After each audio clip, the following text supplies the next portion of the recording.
ہم ان فرائض کو، سنتوں کو، مستحبات کو پیش نظر رکھیں گے تو وضو کا فائدہ ہے، نماز ہو جائے گی، اور اگر کوئی فرض چھوٹ گیا تو نہ وضو ہوگا اور نہ نماز ہی ہوگی۔ نکاح کے اندر، شادی کے اندر جو شرعی اعمال ہے وہ صرف 6 ہیں، جن میں سے 2 چیزیں ہیں فرض، ایک چیز ہے واجب، اور 3 چیزیں ہیں سنت، اور اس کے علاوہ باقی سب خرافات۔ نکاح کے اندر 2 چیزیں فرض ہیں، نمبر 1 ایجاب اور قبول، اور نمبر 2 گواہ۔ اگر کوئی خطیب نہیں ہے، خطبہ پڑھنے والا نہیں، نکاح پڑھانے والا نہیں، لڑکا بھی بالغ ہے، لڑکی بھی بالغ ہے، اور ایک مجمع ہے، 2 گواہ بالخصوص موجود ہیں، ان کے سامنے دونوں ہی ایجاب قبول کر لیں تو نکاح کے لیے یہ بھی کافی ہے۔ نکاح کے اندر فرض تو ایجاب اور قبول اور 2 گواہ، یہ 2 چیزیں فرض ہیں۔ مہر یہ واجب کی حیثیت رکھتا ہے، اور کم سے کم مہر 10 درہم کے بقدر ہوتا ہے، جیسا کہ سنتے رہتے ہیں۔ تو 2 چیزیں فرض، ایجاب قبول اور 2 گواہ، اور مہر ہے واجب، اور 3 چیزیں نکاح کے اندر ہوتی ہیں سنت۔ ایک تو کوئی خطیب اللہ کی حمد و ثنا بیان کرے، قرآن کریم کی جو آیات نکاح کے خطبے میں پڑھی جاتی ہے، جن کے اندر تقوی کا مضمون ہے، جتنی آیات ہیں سب میں ایک ہی مضمون ہے، تقوی کا۔ آپ نے سنا ہوگا اور ہر کوئی جانتا بھی ہے کہ نبوت تو محال ہے، اب کوئی نبی تو آئے گا نہیں،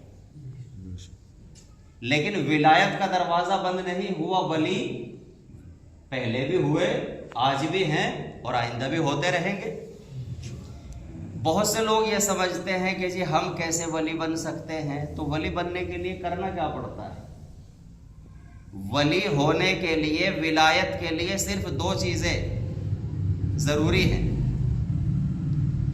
ایک ہر ایک کے پاس پہلے سے موجود ہے، وہ ہے ایمان۔ ولایت کے لیے سب سے پہلی شرط ہے ایمان، اور دوسری شرط ہے کمال تقوی۔ یہ 2 چیزیں جس کے پاس ہے وہ ولی۔ کمال تقوی یعنی چھوٹے بڑے گناہوں سے نفرت، گناہوں سے بچنا۔ تو 3 چیزیں نکاح کے اندر سنت ہے، ایک تو خطبہ، دوسرے چھواروں کا جیسی گنجائش ہو اتنے تقسیم کرنا، اور تیسری چیز ہے ولیمہ، جیسی بھی اپنی حیثیت ہے اس کے مطابق ولیمہ۔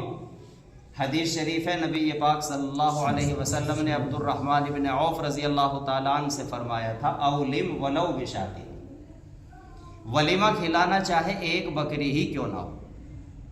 تو یہ 6 کام تو ہیں شرعی، جن میں سے 3 ہے سنت، 1 ہے واجب، اور 2 ہے فرض، اور باقی اس کے علاوہ تو سب رسومات ہے، خرافات ہے۔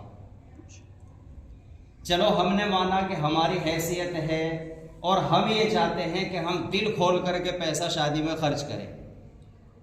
دھوم دھام سے ہم نے بارات منگائی، دھوم دھام سے پیسہ خرچ کیا، لڑکی کو رخصت کیا، لیکن کبھی یہ بھی سوچا ہے کہ اگر ہمارے پڑوس میں کوئی غریب بچی ہے، غربت کی وجہ سے جس کا رشتہ نہیں آ رہا ہے، وہ جب اپنے پڑوس کی اس امیر لڑکی کی اس طرح سے شان و شوکت کے ساتھ میں بارات رخصت ہوتے ہوئے دیکھے گی، اگر اس نے 1 مرتبہ اللہ کی طرف لو لگا کر کے 2 آنسو گرا دیے، تو یاد رکھو ہماری لڑکی کو زندگی میں کبھی سکون نہیں مل سکتا، اور ایسا رشتہ کبھی ٹھہرتا بھی نہیں۔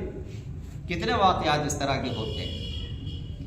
تو ہمیں سب سے پہلے تو یہ بھی خیال رکھنا ہے کہ اپنے کسی مسلمان بھائی کی دل شکنی نہ ہو، ہمارے کسی عمل سے کسی کی دل آزاری نہ ہو۔